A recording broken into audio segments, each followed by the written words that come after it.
when vampires were cool and not about being pussies and love triangles with Kristen Stewart and feuding with werewolves, as in feuding in love relationships and not actually feuding with them and getting their asses kicked by them. Even though they were completely badass and somehow way less badass than the werewolves. If you compare the World of Darkness werewolves to vampires, it's not even close because they just get their asses ripped open by them. But this is neither here nor there. Most of my players, at least, I don't know about yours, if you've ever experienced them, most of my players interpreted vampires in the old World of Darkness as wearing obscene amounts of leather, sunglasses at night, and especially carrying swords with them wherever they went. I kind of put the kibosh on that pretty quickly when I had vampire hunters catching on to this trend pretty quickly, as in, you know, how do you find a vampire? Well, look for the guy dressing in all leather and dusters and sunglasses at night and probably carrying twin katanas on their back. Yeah, I didn't really hit them that hard with it, but, you know, sometimes you gotta let them have their power fantasies. But I did say, like, you kind of acting strange there, but, you know, it's pretty much back in the day was... Imagine the Underworld movies. That's pretty much how most people think of vampires when they think of vampires, I think.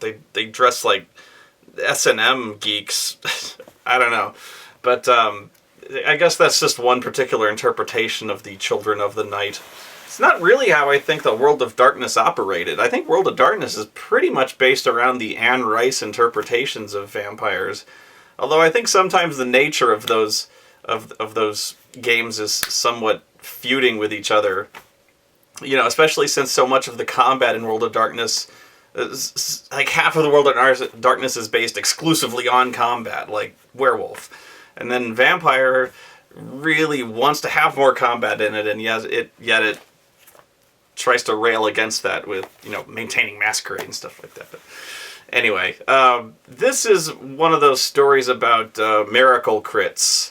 You know, just how a critical hit can change the course of games, and you know, there's a lot of stories about miracle crits and stuff like that. Both, you know, ruining a game and just being plain awesome. There's just millions and millions.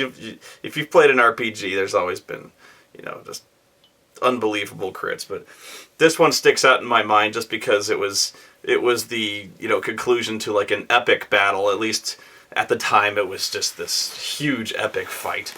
And the reason I bring up the bondage leather duster and the twin swords was, I remember when this was just when like the revised edition of Vampire the Masquerade came out. It was actually probably the book before this, but this was when the clan books were coming out, all these little splat books, and they were really cool.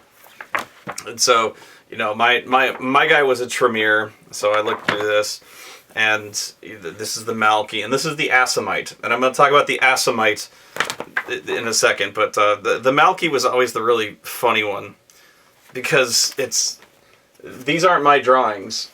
You know, it looks hand-drawn, you know, looks like I went in there as a kid and did this, but, you know, the pages are out of order.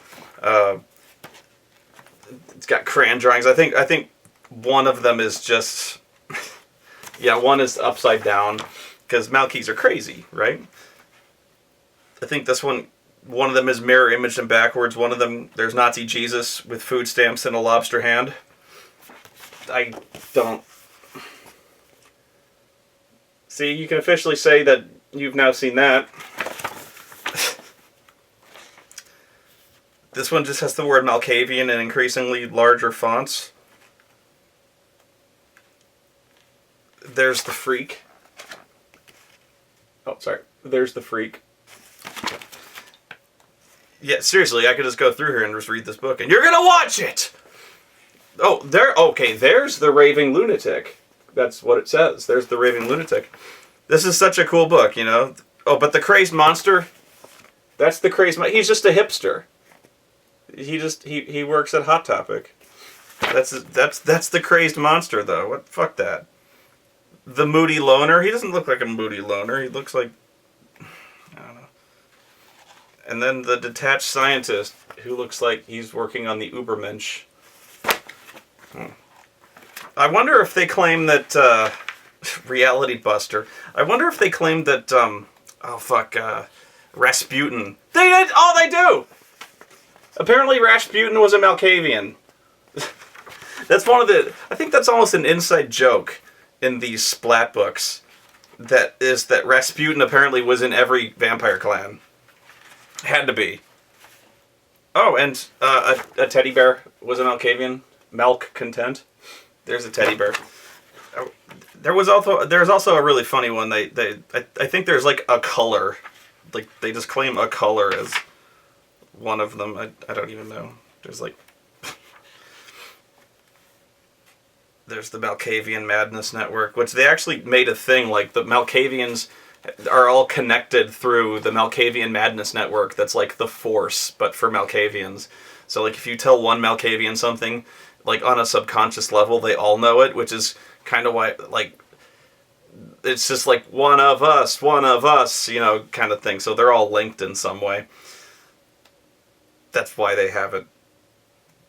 They have to explain insanity in some way. Like, how could they possibly know that? Because crazy. But yeah, Rasputin. I remember, and don't especially quote me on this, but there's two people that are like listed in several of these clan books at the same time, and I don't know if it's a mistake or if it's just considered to be something of like an unreliable perspective. Like the elders of these, some of these are told like obviously from the perspective of the clan. So like it's like a Malkavian wrote this, you know, it's like, you know, a Cappadocian wrote this, you know. So like of course like a Malkavian might claim that Rasputin was part of this, but another one is Al Capone. Like, apparently Al Capone was in, like, 5 different clans. He can only be from one clan, obviously. But, like, pretty much any of the ones that have, like, mind-altering powers claim Rasputin. So, like, I think the La Sombra, you know, probably the Zimitzi, you know, all these clans. There's, like, a Rasputin chapter in all of them. Giovanni, probably. Probably not Giovanni, but, you know, Giovanni are necromancers, but I don't know, maybe. But like Al Capone, I know for Giovanni definitely claim Al Capone. The Ventru definitely claim Al Capone. You know, so there's like 3 or 4 of them claim like Al Capone. So apparently he was just part of all of them. But yeah, so yeah, that was funny. Malkavians, they know that Rasputin was one of them. I don't know which one, but yeah, Assamite was one that was a really big fad when this one came out. I don't know if he was a core clan in the one before this. The one I'm thinking of was like a paler green, a lot thinner. I think it actually said Player's Handbook and not just Vampire the Masquerade. Yeah, I think it said Player's Handbook. So I think really the only stuff that was available was Camarilla. So there was like a core list of like 6 clans. And so the Assamite are not Camarilla. They are an independent clan. And so when this book came out, it was wildly popular, at least again in my circle it was, as were any of the non-Camarilla classes. I think it was kind of because the Camarilla were considered very vanilla, you know, vanilla Camarilla. But especially the Assamites, because they're assassins. Really, that's their deal, is they are assassins. And so assassins are just really cool to play. You know, so, you know, we were in high school, and who doesn't want to play a fucking assassin? And I was coming down hard on them for, like, you can't carry swords. Like, where would you get a fucking sword, you know? Like, you know, you can't dress like a fucking ninja. Like, you look like an asshole, you know? So, and all of a sudden this comes out, where it's basically you're a ninja, you're an assassin, and you give them free reign to carry this shit. And so there's a lot of reasons for that, and there's another big reason why like everybody in the world wanted to play this. And so So I'll explain to you briefly what the Assamites do, and again, I'm going to get corrected, but the Assamites are an independent clan that I believe they see themselves as like the judgment of vampires as a whole.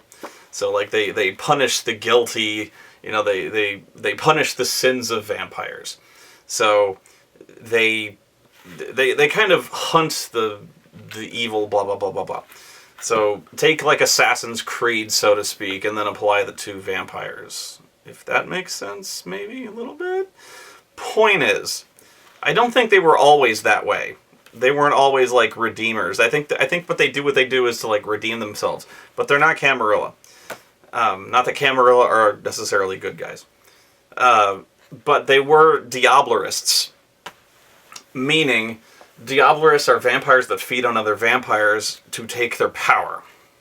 So much so that Assamites have a tainted aura. I have to explain this. All vampires have auras. Some vampires can see the auras with a discipline called Auspex.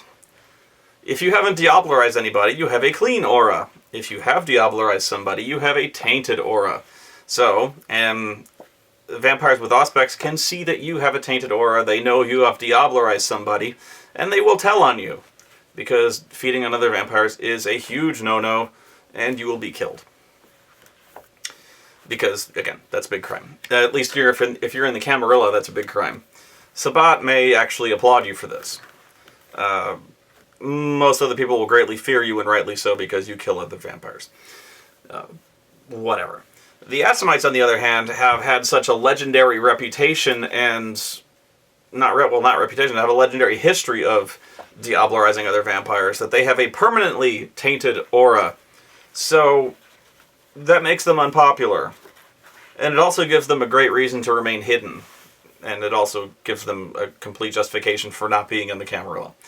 So, anytime anyone with Auspex looks at them, they look like they're fucking demons. Their auras look fucking greasy as hell. So, what this also means is that they can essentially Diablerize anybody they want, and it's not like their auras can get any darker. So as long as somebody knows they're an Assamite, you can't prove anything. You know what I mean? So essentially what being an Assamite means is it's a almost like maybe bad metaphor. It's a blank check to go Diablerize anyone you want. Why would you want to Diablerize somebody in Vampire? There is a thing called generation. A generation is how far descended you are from Cain. Cain is generation 0. 0 means you are Cain. The first vampires he produced is generation 1. The vampires that they produce is generation 2. No. The lowest generation, at least when the game starts, is typically generation 13, meaning you're 13 generations down from Cain. You don't want to be a lower generation. You want to be a higher generation, because the closer you are to Cain, the more power you have, and the more... what that essentially means is the higher power levels you can have, and the more blood you can spend a turn to exercise those powers. Lower generation vampires cannot do that. So, what you'll often see from most players who roll their characters is they will min-max that stat like crazy. They will spend as many points as they can into the generation trait to up their generation, and then whenever they get the slightest chance, they will Diablerize anyone who's a higher generation than them to up their... When you do that, if you successfully Diablerize someone with a higher generation than yours, you move up a generation, because you absorb their power, you are now one step closer to Cain. That's just how it works. Unfortunately, when you do this, your aura is tainted for a certain period of time. I don't know how long. It's probably like a month more. I don't know. Very few people get away with it, but unless your DM's a pushover. Essentially, you're planning a murder. It's actually really creepy when you do it in practice. Like, you're watching your players, like, fucking plan a murder. Like, this isn't the same thing as, like, watching... Like, when your players feed on humans, it's almost like a trivial thing. It's a die roll. You know, you're like, oh, I go to a bar and I fucking feed on somebody. You're just like, okay, roll it, done. When you're feeding on someone who's a higher generation than you have to plan this out. Like, this is like a fucking CSI type case. Like, okay, I'm gonna like follow him to his car, and then we're gonna like lock him in, and then we're gonna chain the doors shut, and then we're gonna take him out to the lake. Like, fucking creepy shit, you know. This, because then you gotta, like, kick the shit out of him, and then...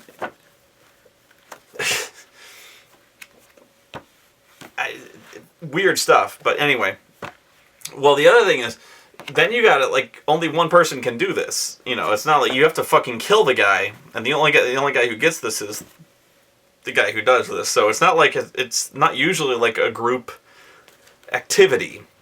Unless you guys form, like, a murder pack and start going, like, on a serial killing rampage. And trust me, that gets noticed.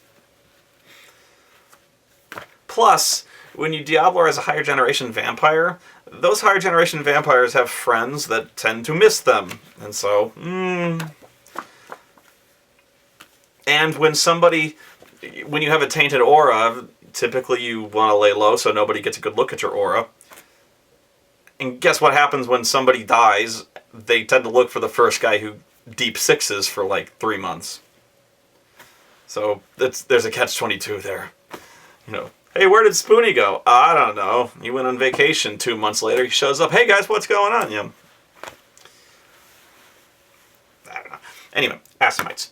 Essentially, what their aura means is they can Diablerize anybody they want, and their aura doesn't change because it always looks like shit. You can see why there's an appeal here.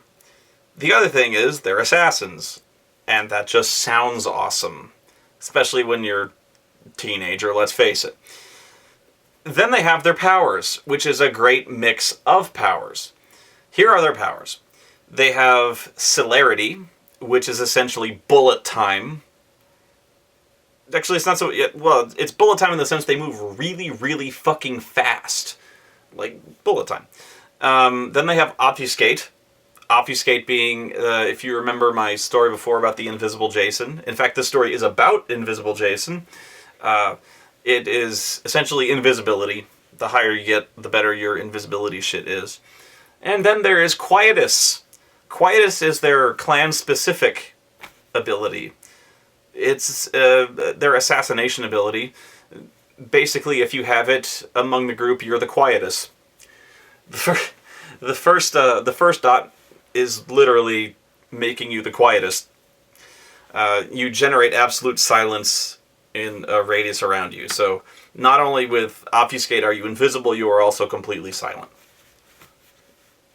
You're ninja, making you the perfect assassin. So you're basically cloaked. The higher levels basically produce poison that even harms vampires. So I think the second level is you can cause harm to anybody you have touched within the previous 24 hours. So if you make physical contact with somebody, you can retroactively harm them within 24 hours in the future. You know what I mean? So like then they can essentially coat weapons with their touch, stuff like that, and then their poison gets better and better. So that's what Quietus does. Meaning, they now have a complete excuse to just walk around like a ninja and carry swords. Why? Because now they're invisible, they can wear whatever the fuck they want, I got nothing to say about it. And they can now poison fucking katanas, so who the fuck am I to judge? They're ninjas. So, whatever, you know, so this is about Invisible Jason, who he's between characters at the moment.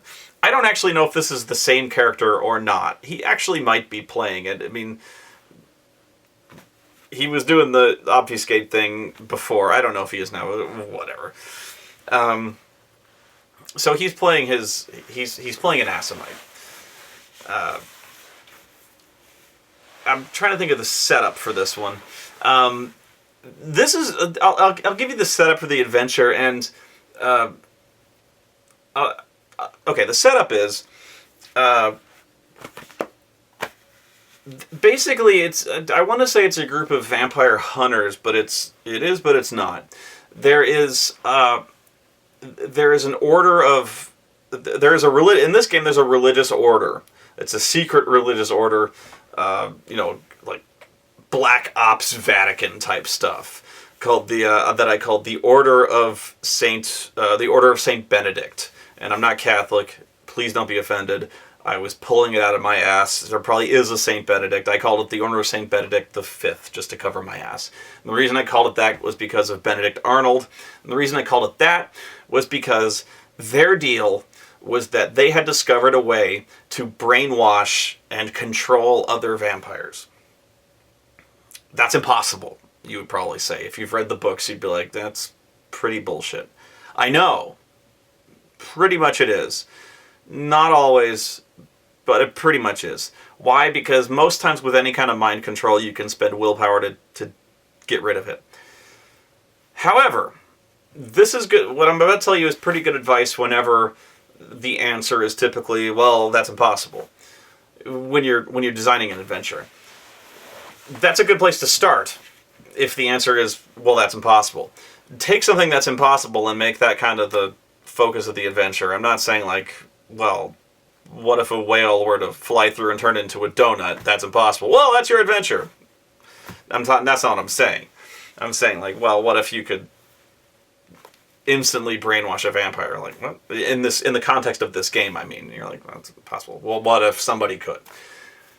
You might have an adventure there. So anyway, I have this religious order who has somehow managed to do this to somebody. In this case, they've done this to the Justicar of Phoenix. So this is taking place in Phoenix, Arizona, because it's the city we're familiar with. In this case, the Justicar of Phoenix is a gangrel, which again is uncommon, but in this case, the Sabbat are all over fucking Phoenix. And so the gangrel actually have a very vested interest in the affairs of the city, in the defense of the city. So the prince and the gangrel are actually working very closely. So in this case, they don't know, the party does not know about this Catholic order or anything that's going on right now. But what they do know is that all of a sudden the Tremere Sanctuary, the Tremere are the essentially academics, the mages almost of the Camarilla. The Tremere Sanctuary, which is basically a library, has been just blatantly attacked. And they're like, what the fuck is going on here? So they get a call basically from the prince going, yeah, you'd better check this out.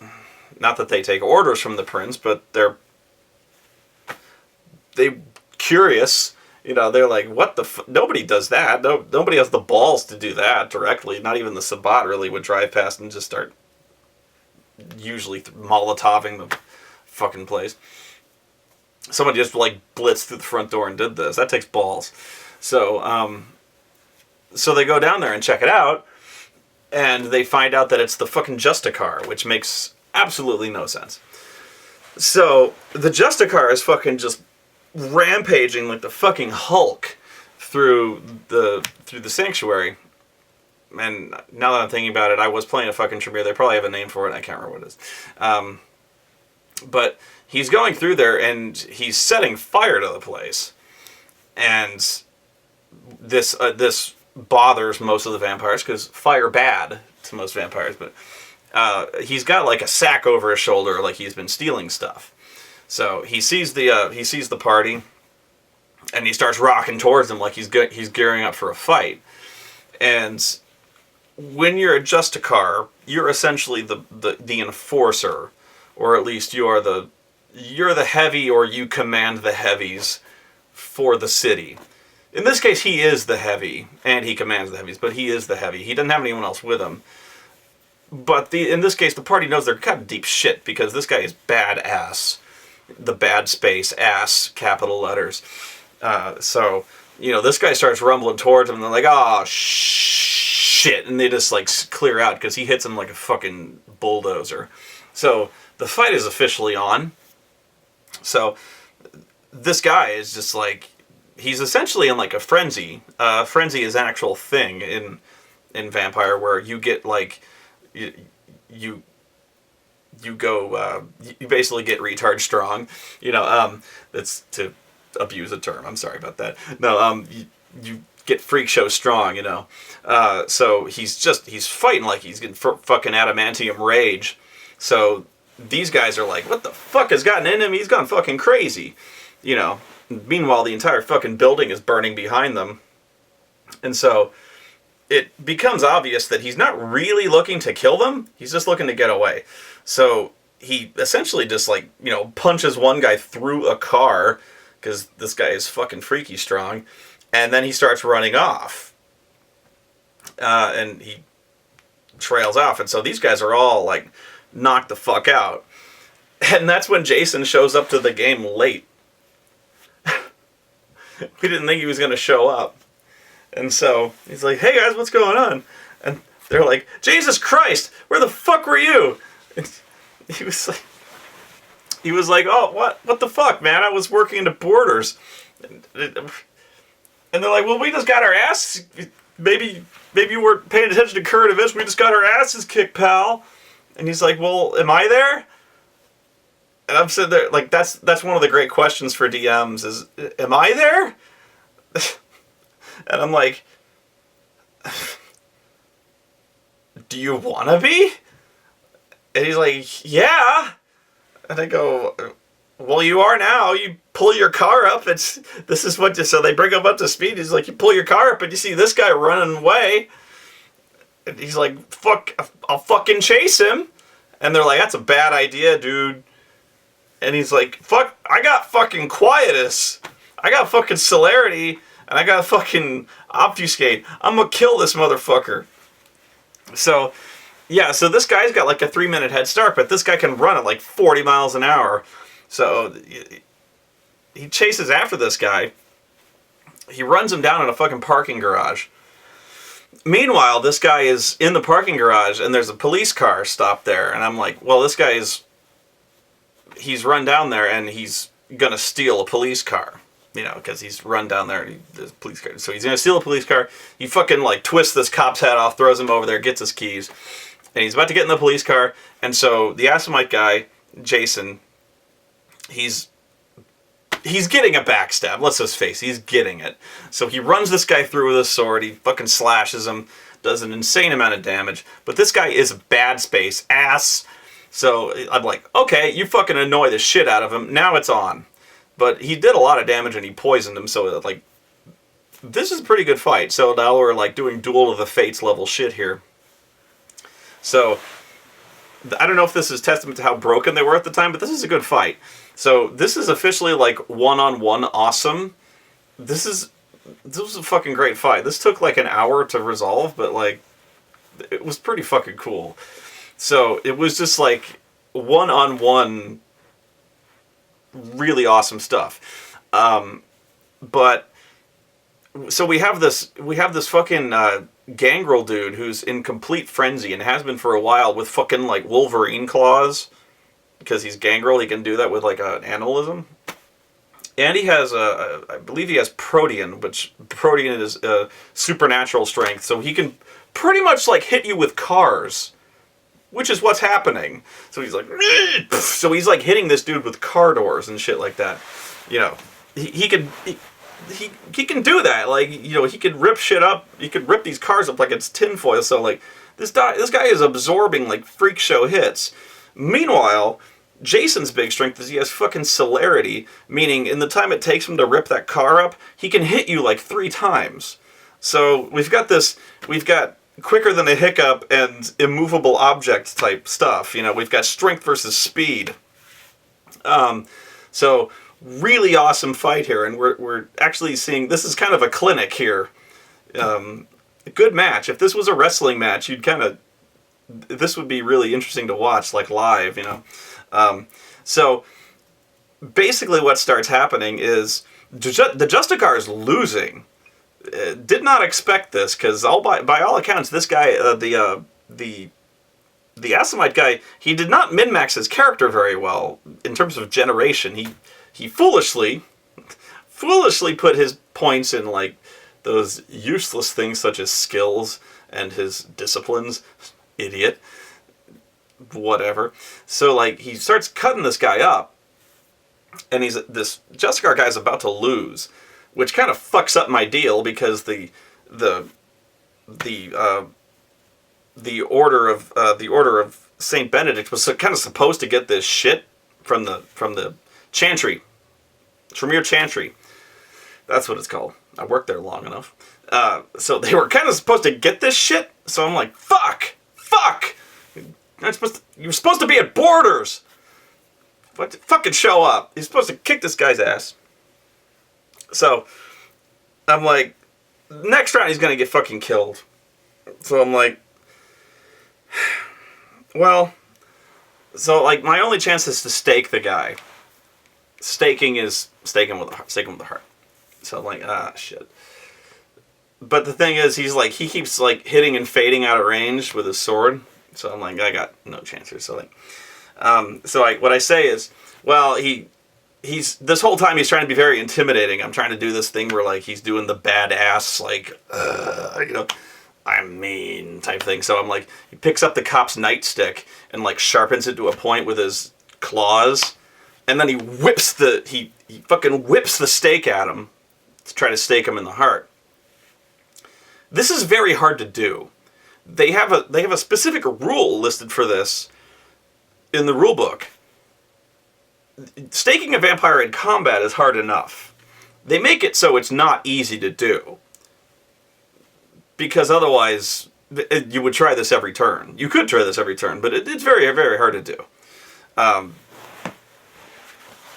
obviously, vampires are aware of this, one fatal weakness of theirs, and so they're, like, gonna watch their fucking heart. So you can't just, like, it's not just, like, called shot to the heart, oh, easy, So in melee, it's hard enough to do. Throwing a wooden stake at somebody's heart, again, not so easy. Way harder, in fact. And I forget what the exact rule is, but I think you've got to get, like, I could look it up, but I'd be looking forever for it. It is absurdly hard. You have to roll, I think, like, 10s or something like that. It's like 3 successes of 10s or something like that. Suffice to say, this was not going to happen. It happened. And this was with Jason's, like, awesome celerity dodge. This was with all this shit that he had. This guy was a fucking ninja, okay? And I fucking staked him with a nightstick. Thrown. Miracle dodge. And I didn't fudge it. I didn't do anything. This is one of those lift the shield moments. If you're a DM, you may know what I'm talking about. Where, like, you roll a dice, and you just, like... And you lift the shield, and you're like, can't make this up. Can't do it. Where you have, like... I have 6 dice, and I needed 5 of them to hit, and all 6 hit, and I'm just like... all 6 of them are 10s. The odds of this... I should have been in Vegas, the 1 in 100,000% chance that this would have happened. I just fucking nailed him. And I'm like, I don't want to,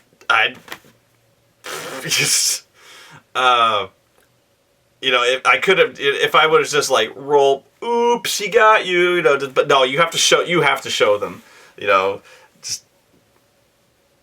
I couldn't believe it. Nobody, and the thing is, Jason was just applauding. He couldn't be mad. You can't be mad at that. Well, you can, but at least I really have to applaud my players sometimes because, like, I have been on the other side of that, so I pat myself on the back, but, like, I have been on the other side of that. So I know for a fact I'm not the table flipping and rage kind of stuff like that, but I think some players would be just like, fuck this shit, fuck this game. But pretty much all the players I've seen who have been fucked by that kind of role have been really, really awesome sports by it. So I think RPG players in general are really good sports when it comes to getting fucked in the ass with a wooden stake. But yeah, this is really, really good miracle crit. I really should have been in Reno for that one. So the end of that particular module was he just looks down at his heart and he just goes, fuck, that was lucky. Just hits the ground. And so I'm like, the guy just looks down at him, and he's like, I'm considering, do I kill him? Because, like, what... Seriously now, like, if I'm there and I'm this guy, do I kill him? Because I have no reason to let him live now, I'm thinking. And, like, this is not me being a DM here. Like, do I spare him because he's a good guy? Like, I'm thinking, like, as the bad guy, do I have any reason to kill him? And then I start thinking, if I'm the bad guy, there's a burning building over there, and there's a dead cop here. I have a scapegoat right here, a really weird situation with a guy staked in the heart right here, and since he's been brainwashed by essentially vampire hunters, I'm kind of trying to blow the masquerade anyway. So like this might be kind of funny to watch the other guys if they ever get over here try to figure this one out. So as a DM, I was kind of trying to see how they'd figure this one out anyway. So I was just like, I just walked. So with this guy, with Jason, just like. This fucking nightstick sticking out of his chest. So yeah, I had the cops show up at this scene. This really fucked up scene. There's like a car that's been ripped in half. You know, Jason's got a fucking car door wrapped around his face. This nightstick coming out of his heart, and there's a cop with his head twisted off. And they're like, oh my god, what the fuck happened here? So... this doesn't look good, and this is going to be really hard to explain. So I'm just like, ha ha ha ha ha, good luck with this, shitheads. So then the party shows up, and amazingly, they were having a fairly constructive huddle while this was all going on. So believe it or not, they had a pretty good plan. So the Ventru guy, who was amazingly slumming with a Nosferatu, but he was. He walks in there, and he actually started using his presence, which, believe it or not, I haven't seen many Ventru effectively use their presence discipline, which is essentially, you remember if I was talking, when I talked in my Invisible Jason story, their presence, he didn't have majesty, which this is majesty, where everyone, like, literally gets on their knees and worships you. But he has presence, which is... power of charisma. So the first dot is called Awe, A-W-E, which is basically, it makes you the most charismatic, magnetic person in the room, and pretty much everyone is compelled to agree with everything you say. Not like sheep, but they... almost, you know, they're pretty much compelled to agree with everything you say. And anyone who disagrees with anything you say is pretty much beaten down by peer pressure. So the cops are looking at this and they're like, I don't know about this, boss. What does this look like to you? It looks like a fucking vampire, you know? And so like the Ventru guy comes and he's like, everybody be cool. This is the, you know, he kind of waves around his wallet and he's like, I'm with the FBI. I'm Agent Dick Balls and Shaft. And so he kind of, you know, he kind of just completely overawes them with kind of a bluff, you know?